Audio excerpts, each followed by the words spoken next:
بسم اللہ الرحمن الرحیم۔ نماز کی ادائیگی سے متعلق مسائل میں سے آج کا ایک اہم مسئلہ کہ اگر کسی کو قرآن مجید یاد نہ ہو، کوشش کے باوجود بھی کچھ آیات پڑھنے پر قادر نہ ہو، تو وہ نماز کیسے ادا کرے؟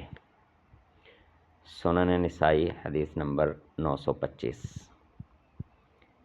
سیدنا ابن ابی اوفا رضی اللہ عنہ سے روایت ہے کہ ایک شخص نبی اکرم صلی اللہ علیہ وسلم کے پاس آیا اور اس نے عرض کیا، یا رسول اللہ صلی اللہ علیہ وسلم، میں قرآن میں سے کچھ بھی نہیں پڑھ سکتا، تو مجھے کوئی ایسی چیز سکھا دیجئے جو میرے لیے قرآن کے بدلے کافی ہو۔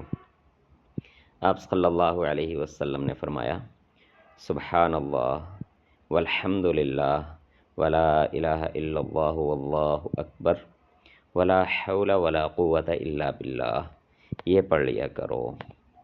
یعنی اگر کسی نے بچپن میں نہیں پڑھا یا دماغ اتنا کمزور تھا کہ چند آیات اور سورہ الفاتحہ یاد کرنے پر بھی قادر نہیں تھا، تو اس کے لیے یہ ہے کہ محنت تو جاری رکھے کہ کچھ نہ کچھ آیات سورہ فاتحہ اور کچھ نہ کچھ آیات تو کم از کم سیکھ لے۔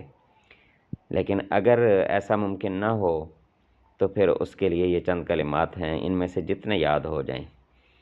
سبحان اللہ آسان سا کلمہ ہے، الحمدللہ، لا الہ الا اللہ، اللہ اکبر، ولا حول ولا قوت الا باللہ، سارے پڑھ سکے تو سارے، ورنہ اس میں سے جتنے پڑھ سکے۔ اگر سبحان اللہ اکیلا پڑھ سکتا ہے تو بس یہ پڑھتا رہے، الحمدللہ پڑھ سکتا ہے تو یہ پڑھتا رہے، اور ساتھ ساتھ کوشش بھی جاری رکھے، کیونکہ قرآن مجید پڑھنا نماز میں فرض ہے، لیکن عذر کی صورت میں کہ جب کوئی پڑھ نہیں سکتا تو اس کے لیے اس کی گنجائش ہے۔ تو قیام کے بعد جب قرات مکمل ہو گئی تو اس کے بعد رکوع کرنا فرض ہے۔ وَأَقِیمُوا الصَّلَاةَ وَآتُوا الزَّکَاةَ وَارْکَعُوا مَعَ الرَّاکِعِینَ، سورہ البقرہ آیت نمبر 43۔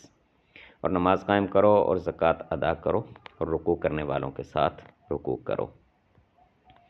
تو اس سے دو مسائل اس آیت مبارکہ سے ملتے ہیں کہ رکوع کرنے والوں کے ساتھ رکوع کرو سے کہ جماعت کے ساتھ نماز ادا کرنا ایک تاکیدی حکم ہے، اور دوسرا کہ رکوع نماز کے اندر فرض ہے۔ اب اگلا مسئلہ، رکوع اور سجدہ کے لیے تکبیر کہنا یہ سنت ہے۔ پہلے ہم نے تکبیر تحریمہ کے حوالے سے پڑھا تھا کہ تکبیر تحریمہ نماز کے آغاز میں کہنا فرض ہے، باقی تکبیرات جھکتے اور اٹھتے وقت جتنی بھی تکبیرات ہیں وہ کہنا سنت ہے۔ سنن الترمذی حدیث نمبر 254۔ سیدنا ابو ہریرہ رضی اللہ عنہ سے روایت ہے کہ نبی اکرم صلی اللہ علیہ وسلم جھکتے وقت اللہ اکبر کہتے۔ اہل علم اصحاب رسول صلی اللہ علیہ وسلم اور ان کے بعد تابعین کا کہنا ہے کہ آدمی رکوع اور سجدہ کے لیے جھکتے ہوئے اللہ اکبر کہے۔ اسی طرح اور بھی بہت ساری احادیث مبارکہ ہیں جن میں یہ روایات ہیں کہ ہر جھکنے اور اٹھتے وقت تکبیر کہنا، اور رکوع سے کھڑے ہوتے وقت سمع اللہ لمن حمدہ، یہ کلمات ادا کرنا۔ اس کا انشاءاللہ ہم آگے بھی پڑھیں گے۔ اللہ تعالیٰ ایمان و عمل کے ساتھ اپنی اور اپنے نبی صلی اللہ علیہ وسلم کی کامل اطاعت اور اتباع نصیب فرمائے۔ والسلام۔